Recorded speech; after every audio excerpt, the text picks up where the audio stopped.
ఈ మధ్య సోషల్ మీడియాలో వాట్సాప్ గ్రూపులో ఒక వార్త తెగ వైరల్ అవుతుంది. అదేంటంటే ప్రధాని నరేంద్ర మోదీ గారు తన పదవికి రాజీనామా చేయబోతున్నారా? అవును, మీరు విన్నది నిజమే. ఈ వార్త చాలా మందిని ఆశ్చర్యపరిచింది, కొందరిని ఆలోచనలో పడేసింది. అసలు ఈ వార్త ఎక్కడ పుట్టింది? ఇందులో నిజమెంత?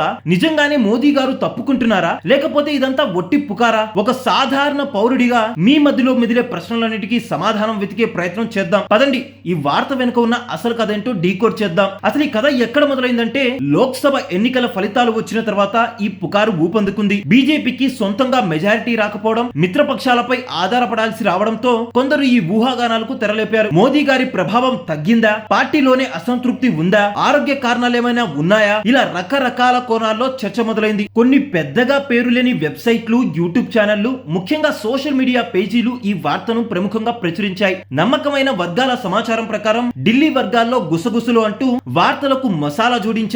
ఇది నిజమేనేమో అని నమ్మకం మొదలుపెట్టారు. ఒక సాధారణ పౌరుడిగా మీ మదిలో మెదిలిన కొన్ని సందేహాలను, వాటిని నివృత్తి చేస్తూ వాటికి విశ్లేషణ ఇప్పుడు జోడిద్దాం. ముందుగా మొదటి సందేహం, మరి నిజంగా పార్టీలో ఏమైనా సమస్యల? ఎన్నికల తర్వాత ఏ పార్టీలోనైనా సమీక్షలు జరగడం సహజం. బీజేపీ కూడా ఫలితాలపై విశ్లేషణ చేసుకుంటుంది. అయితే మోదీ గారిని పదవి నుంచి తప్పుకోమని ఒత్తిడి తెచ్చినట్లు గాని, ఆయన తప్పుకోవాలని నిర్ణయించుకున్నట్లు గాని ఎలాంటి అధికారిక సమాచారం లేదు. బీజేపీ నాయకులు, ప్రభుత్వ ప్రతినిధులు దీన్ని పూర్తిగా ఖండించారు. ఇది కేవలం ప్రతిపక్షాలు లేదా కొందరు కావాలని సృష్టిస్తున్న పుకారాన్ని కొట్టిపారేశారు. ఇక రెండవ సందేహం, వయసు రీత్యా ఆరోగ్య కారణాలు ఏమైనా ఉన్నాయా? ప్రధాని మోదీ గారి వయసు 70 ఏళ్లు దాటినా ఆయన చాలా చురుగ్గా కనిపిస్తున్నారు. సుదీర్ఘ ప్రచారాలు, విదేశీ పర్యటనలు, వరుస మీటింగులతో ఆయన షెడ్యూల్ చాలా బిజీగా ఉంటుంది. ఆయన ఆరోగ్యం బాగోలేదని గాని, ఆయన పదవి నుంచి తప్పుకునేంత అనారోగ్యంతో ఉన్నారని గాని ఎక్కడా నమ్మదగిన సమాచారం లేదు. ఇవి కూడా ఊహాగానాలే. ఫ్యాక్ట్ చెక్ లో భాగంగా అసలు నిజమేంటో ఇప్పుడు తెలుసుకుందాం.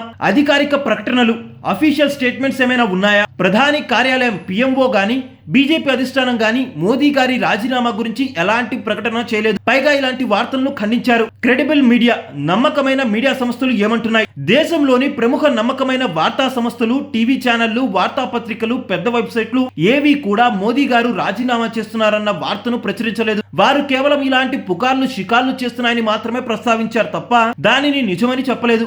నెంబర్ 3, ఎవిడెన్స్ అంటే ఆధారాలు. ఈ పుకారుకు మద్దతుగా ఎలాంటి దృఢమైన ఆధారం లేదు. అంతా ఊహాగానాలు, ఎవరో సృష్టించిన కథనాలే. సోషల్ మీడియాలో వచ్చే ప్రతి వార్తను నమ్మలేము కదా. మూడవ సందేహం, మరి ఇలాంటి పుకార్లు ఎందుకు వ్యాపిస్తాయి? దీనికి చాలా కారణాలు ఉండొచ్చు. 1, రాజకీయ ప్రత్యర్థులు. ప్రత్యర్థి పార్టీని, నాయకుడిని బలహీనపరచడానికి ఇలాంటి పుకార్లను సృష్టించవచ్చు. 2, క్లిక్ బైట్స్ కోసం. కొన్ని వెబ్సైట్లు, ఛానళ్లు వ్యూస్ కోసం, సంచలనం కోసం ఇలాంటి తప్పుడు వార్తలను ప్రచారం చేస్తాయి. ఎలాంటి ఆధారం లేని వార్తలు కూడా సోషల్ మీడియాలో వేగంగా వైరల్ అవుతున్నాయి. ఒక న్యూస్ అనలిస్ట్ గా నా విశ్లేషణ ఏంటంటే, ప్రధాని నరేంద్ర మోదీ గారు రాజీనామా చేస్తున్నారనే వార్త ప్రస్తుతానికి కేవలం ఒక ఆధారం లేని పుకారు, రూమర్ మాత్రమే. దీనికి ఎలాంటి అధికారిక ధృవీకరణ లేదు, నమ్మదగిన ఆధారాలు లేవు. ఎన్నికల ఫలితాల తర్వాత నెలకొన్న రాజకీయ వాతావరణంలో ఇలాంటి ఊహాగానాలు రావడం సహజమే అయినా వాటిని నిజమని నమ్మే ముందు 1-2 సార్లు ఆలోచించాలి. అధికారిక ప్రకటనలు, నమ్మకమైన వార్తా సంస్థల సమాచారంపై ఆధారపడటం చాలా ముఖ్యం. చివరిగా ఒక మాట, మోదీ గారి రాజీనామా వార్త గురించి మీకున్న సందేహాలు చాలా వరకు తీరాయని అనుకుంటున్నాను. ప్రస్తుతానికి ఇది నిజం కాదు.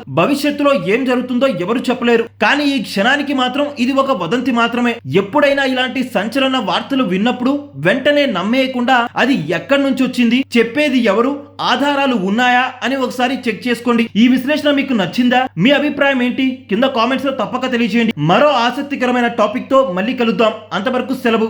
జై హింద్.